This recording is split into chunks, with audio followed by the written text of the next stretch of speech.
Bismillahirrahmanirrahim. We are discussing today hip joint. Our objectives are know the type and formation of hip joint, enlist the stability factors of the hip joint, identify the muscles that act at hip joint, and in the last we will discuss its applied aspects. So you have talked about already regarding the hip bone. Hip bone is a bone which is comprised of or formed by the union of three bones, ilium, pubis and ischium. These are the three bones which in the fetal life they unite together and they form a single bone which is known as hip bone. So actually it's not exactly the name of the bone hip, it is the bone name of the area.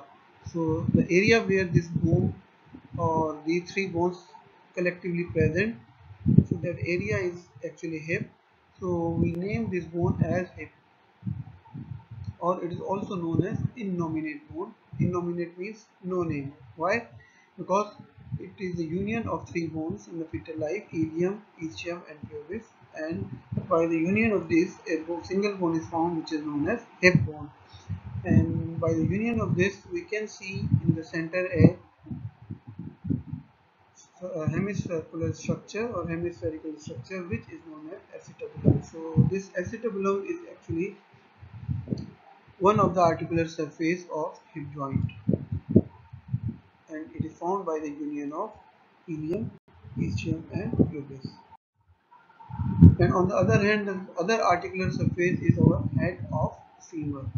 So we can see the head of the femur, again it is a hemispherical structure, and in the center it has a little bit depression which is known as fovea capitis. Capitis means head, fovea is the depression. So depression on the center of the head which is known as fovea capitis. That is the head. So the acetabulum of the hip bone provide space to the head of the femur to form a joint which is a type of ball and socket type of joint, in which the socket is formed by the acetabulum and ball is formed by the head of femur. So this joint between the hip bone and the femur head is a ball and socket type of the joint, and it is one of the most movable joint after shoulder joint.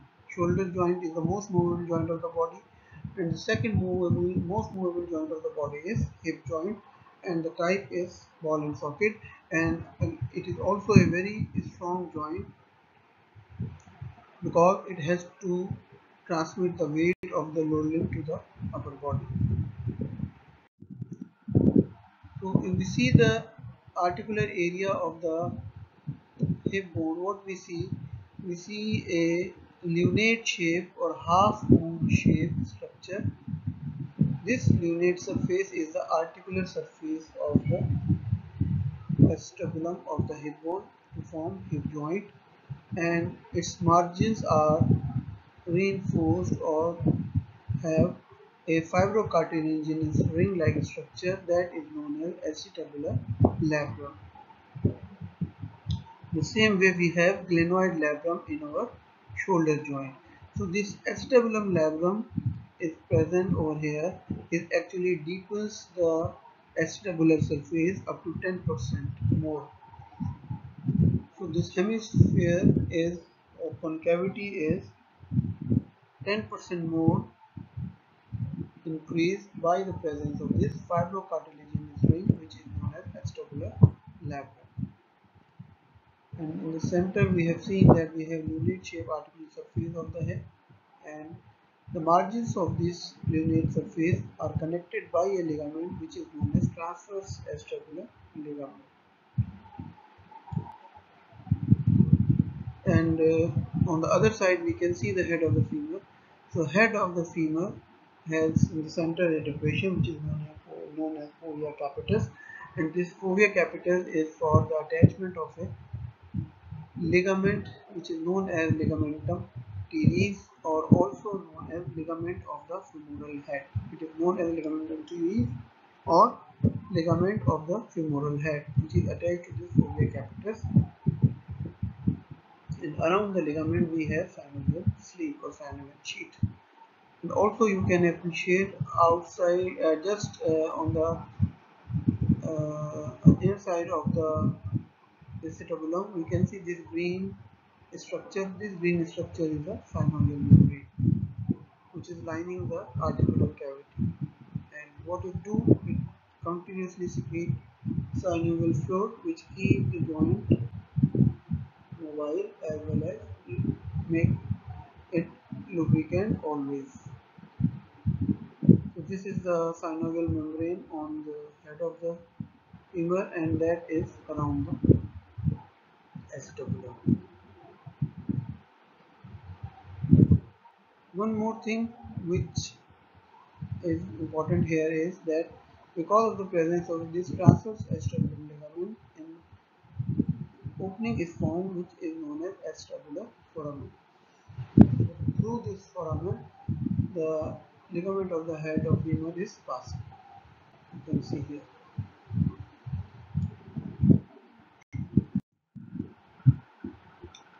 In the previous picture, we have also seen the synovial membrane. So the articular surface is covered by the synovial membrane. So this is the line of attachment on the head of the femur, and here you can see the in the blue lower part membrane reflects back to attach to the acetabular margins. So on one side, synovial membrane is attached to the acetabular margins, and on the other side, it is attached to the head of the femur.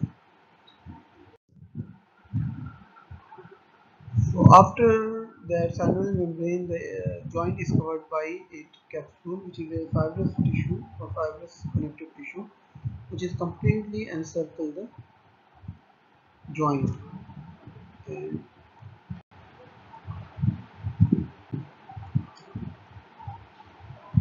so hip joint is enclosed within strong fibrous capsule lined by synovial membrane. Already we have seen in the previous picture. And proximal attachment of the joint capsule is acetabulum and transverse acetabular ligament, which we have seen, and on the distal side, neck of the femur and intertrochanteric line. So neck of the femur, intertrochanteric line, there is a line between the greater and lesser trochanters, which is known as the intertrochanteric line. So it just attached on the intertrochanteric line and around the neck of the femur on the distal side. And on the proximal side, acetabulum as well as the transverse acetabular ligament. This is the attachment of the capsule of the joint. So here you can see also, this is the margin of fibrocartilaginous structure, acetabular labrum, which deepens the giant cavity by 10% of its presence. This is the hyaline cartilage, which is covering the articular surface. This is the articular surface of the head of the femur. In the center you have ligament of head of femur, this one, and this is the articular surface for the acetabulum, covered by hyaline cartilage. This is joint cavity, and on the other side we have pad of fat or some fatty tissue present in the joint cavity. And here you can appreciate the margins of the joint cavity or acetabulum are connected from the capsule of the hip joint and on the other side to the neck of the, from acetabulum on both the sides till the neck of the femur, capsule of the joint is attached, and this is our joint cavity. So the head moves around this space known as joint cavity.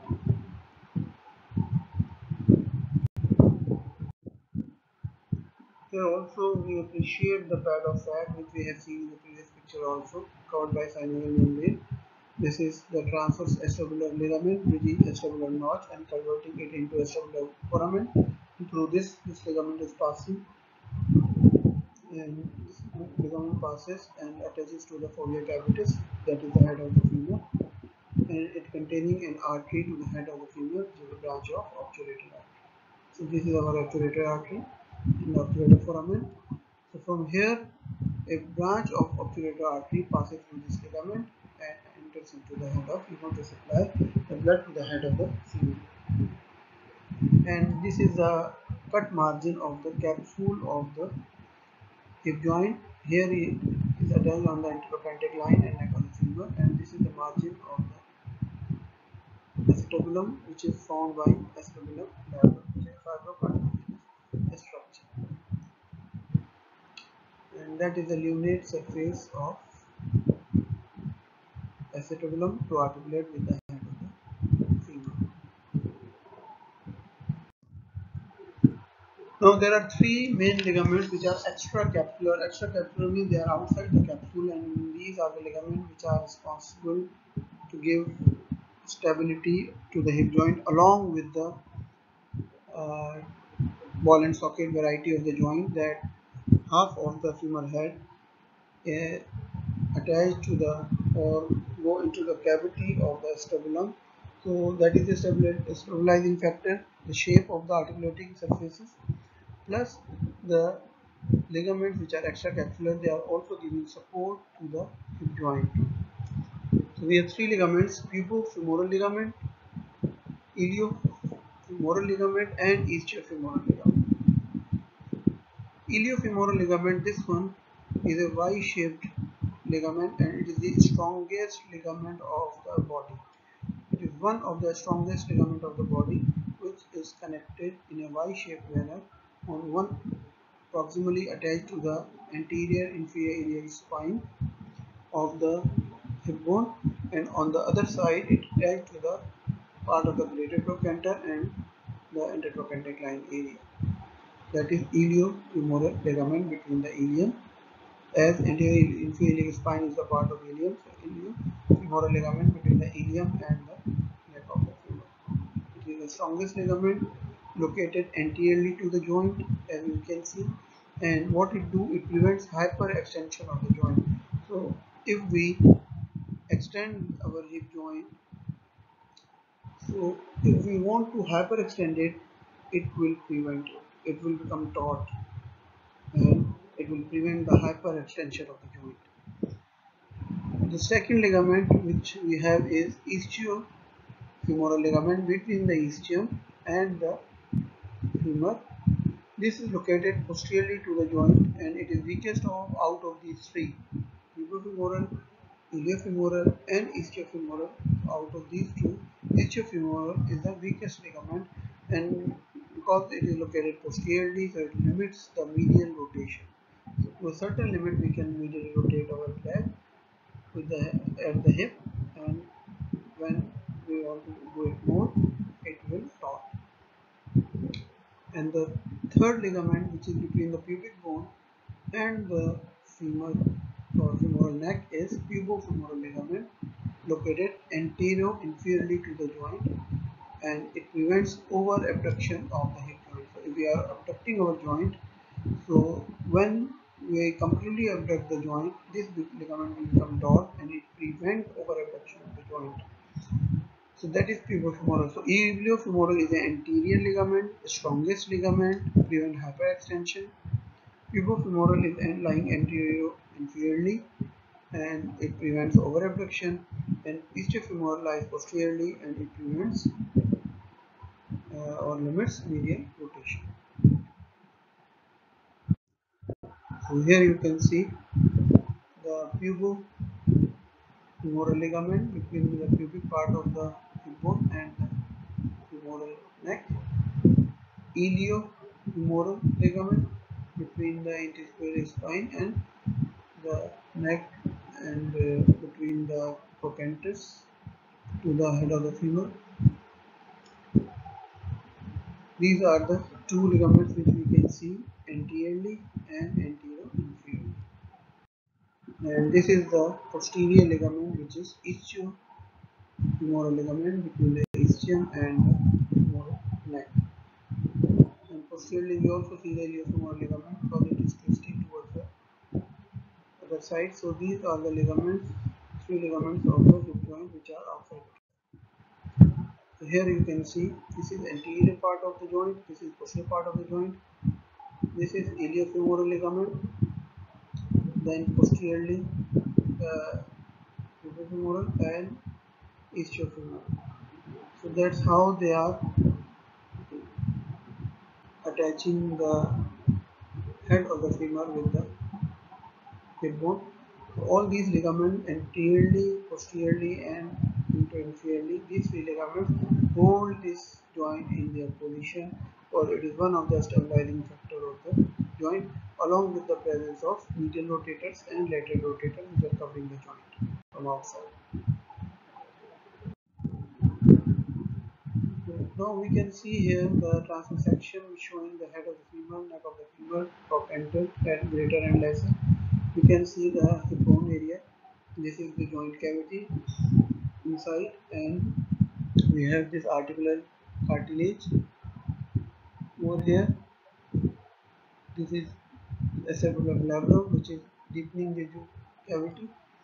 This is fovea capitis. Attached to it is ligament of the head of the femur, and from here some of the fibers are going to form the transverse vestibular ligament from its capsule.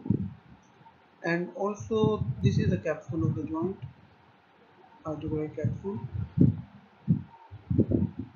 This articular capsule near the neck of the femur make a circular fibers or form circular fibers around the neck of femur, and these circular fibers are known as zona. Zona means hair, orbicularis, round or around the neck. So zona orbicularis are circular fibers around the neck of the femur to keep it in position also. This is the capsule, and these are the zona orbicular fibers.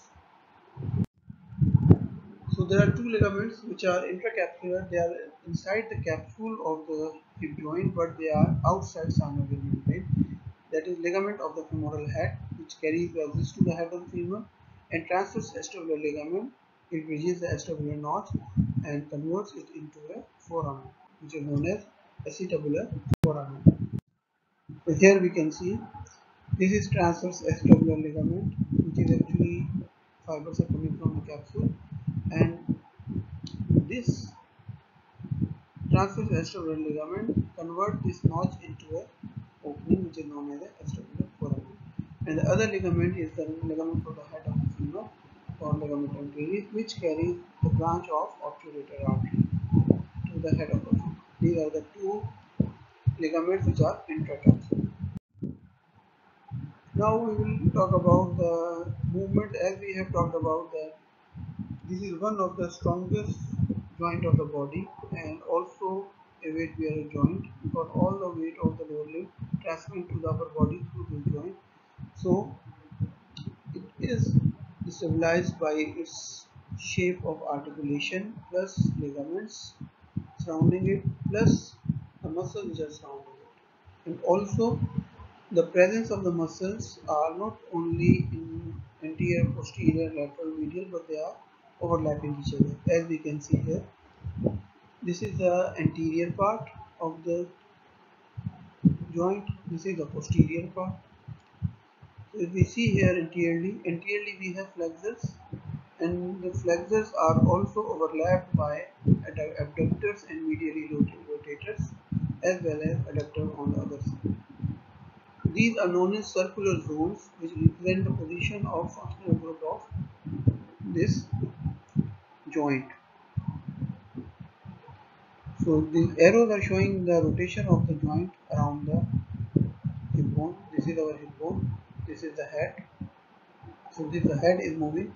So these are the flexors which are moving, abductors, adductors, extensors. So if we can see, we can divide into anterior half and posterior half. Anterior half we can see the central muscles. We will talk about these muscles now later on. That these are the flexors, and they are supported by abductors also, as well as adductors also. Mainly adductors are supporting and also performing function of flexion. In the same way, extensors are overlapped by lateral rotators, and these lateral rotators are helping the muscles to perform some extension also. We have different type of movements: flexion, extension, abduction, adduction, medial and lateral rotation, and combination of these abduction, adduction, flexion, extension is circumduction. So this is the second strong joint as we have discussed for the body, and circumduction is taking place at this joint also. So the muscles which are performing flexion, iliopsoas is a powerful flexor of the hip joint with sartorius, and these muscles, iliopsoas and sartorius, they are supported in flexion by tensor fasciae lata, rectus femoris tendon, which is the part of quadratus femoris, pectineus, adductor longus, adductor brevis, adductor magnus, anterior part, and gracilis. So the flexors are also supported by in flexion by the presence of adductor muscles. So iliopsoas, sartorius, tensor fasciae lata, rectus femoris, pectineus, these are the muscles for the anterior compartment, and adductor longus, brevis, magnus, and gracilis are the muscles of medial compartment. So powerful flexors are these muscles, along with they take support of flexion by the adductor also. Adductors are pectineus, adductor longus, brevis, magnus, obturator externus, and gracilis. These all muscles are performing the movement of adduction. Then we move to abductors. The powerful abductors are gluteus medius and gluteus minimus. These are the two powerful abductors of the hip joint, along with tensor fasciae lata. So the extensors, the powerful extensor of the hip joint is gluteus maximus, or what position from sitting to standing position. This is a very important muscle because when we contract gluteus maximus, then only we can stand up by sitting position without any help. So gluteus maximus is a powerful extensor along with the hamstring muscle, which are semitendinosus, semimembranosus, and long head of biceps. And also some extension is supported by adductor magnus posterior part. So these are the extensors. So most of the muscles which are laterally rotate are obturator externus, piriformis, obturator internus, gemelli, quadratus femoris, and gluteus maximus. These are the lateral rotators, and medius minimus and tensor fasciae lata are the medial rotators. So almost medial rotators and abductors are same, gluteus medius, minimus, and tensor fasciae lata. Adductors are the muscles of medial compartment, and flexors are the muscles of anterior compartment, supported by the muscles of medial compartment because the muscle compartments are overlapped. And obturator externus, piriformis, obturator internus, gemelli, quadratus femoris, which are the small muscles, they are with exclusive maximus are the lateral rotators, and powerful extensor is gluteus maximus along with hamstring, semitendinosus, and semimembranosus, long head of biceps, and adductor magnus. So these are the muscles which are performing movement at shoulder. And when we talk about circumduction, circumduction is the movement in which we move around the circle. So if the best example that if we rotate our leg, or when we in cricket play and the person who is bowling, basically he is doing the movement of circumduction. Yes, he takes his hands back, that is extension, then it takes up, that is abduction, then it bring down forward as flexion, and then finally take to the near the body, that is adduction. So circumduction is a combination of flexion, extension, abduction, adduction, but the sequence is different.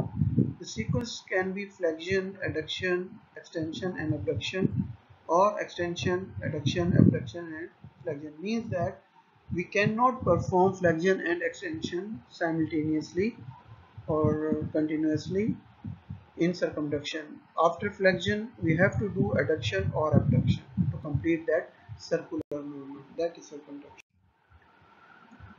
Regarding the blood supply of the head, there are two arteries which are supplying the head of the femur. One is axial branch of the obturator artery, which is passing through this head of femur ligament, and the other are the retinacular branches, which are basically coming from medial and lateral circumflex femoral arteries, which are the branches of profunda femoral artery. The main artery of this region is femoral artery, and femoral artery gives a deep branch which is known as profunda femoris artery. And from profunda femoris artery, medial and lateral circumflex femoral arteries, which are making a circle around the neck of the femur, they are present or forming, and these arteries will ultimately give small branches which are retinacular branches or fine fibers which which are the reticular fibers of the joint capsule. So from there the name came as reticular arteries. These reticular arteries are the main arteries to supply to the neck as well as head of the femur. So if there is a problem over here, that this is the area of articular plate, or we can say this is the plate where the union of the head with the neck is taking place. So if there is a damage to this area, avascular necrosis can occur, that we will discuss now. So this is another diagram showing the supply to the head of the femur through acetabular branch of obturator artery, and from the reticular arteries in synovial folds. These reticular arteries are mainly supplying the head as well as the neck of the, that is the main artery coming from the medial circumflex and also from the lateral circumflex, which are around the neck of the femur. And these medial lateral circumflex femoral arteries give ascending branches, and these branches will ultimately give the descending branches will give the reticular branches. So from profunda femoris, which is a branch of femoral, medial and lateral circumflex femoral, they give ascending and descending branches, and also give reticular arteries to the head. Now, right aspects, as we have discussed, that this is the normal anatomical position, healthy articular cartilage. So if there is a fracture of the femoral neck takes place, and you can see here the collapsed fragmented cartilage is there, interruption to the blood supply. So if there is a fracture of the neck of femur, because the blood supply is only by two places, reticular arteries and head of the femur, so the obturator artery if get damaged, so the artery from the obturator artery which is supplying the head of the femur not working properly, so there will be avascular necrosis of the head of the femur takes place. So head of the femur will be necrosed because of lack of blood supply. That is one of the area of the bony structure of the body which easily necrose without the blood supply, because there is not massive anastomosis taking place between the reticular arteries and the branch of obturator. Another thing is dislocation of the hip joint. Hip joint is commonly dislocated in the fetal life, that is known as congenital hip dislocation, more common in females. But in adult, normally it is a stabilized joint, strong joint, but if there is a direct blow on the joint, like in case of an accident, the head of the femur is driven posteriorly out of the acetabulum. So commonly, the common dislocation of this joint is posterior dislocation of the hip joint.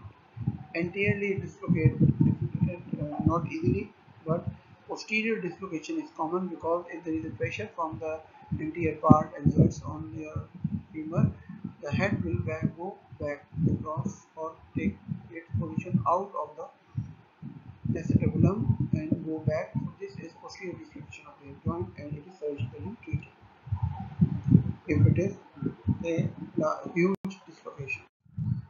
The third applied aspect is known as coxa vara and coxa valga. So we can see here that there is an angle of inclination between the hip bone and the femur. Technically, this is between the, if you can see, the neck and the femur, rest of the body, that is shaft. So this angle is almost around 120. This is known as normal angle of inclination. If this angle is decreased below 120, like it's showing almost here 90 degrees between the neck and the shaft, that is known as coxa vara. And if this angle, which is 120 to range is 130 or 135, increases more than 135 become 140, then it will be known as coxa valga. So here the angle of inclination is normal, so the structure or the structure of the body is okay. But if the angle is very much decreased, the shape of the body will be decreased, and the person will have a shorter leg on the affected side. That condition is known as coxa vara.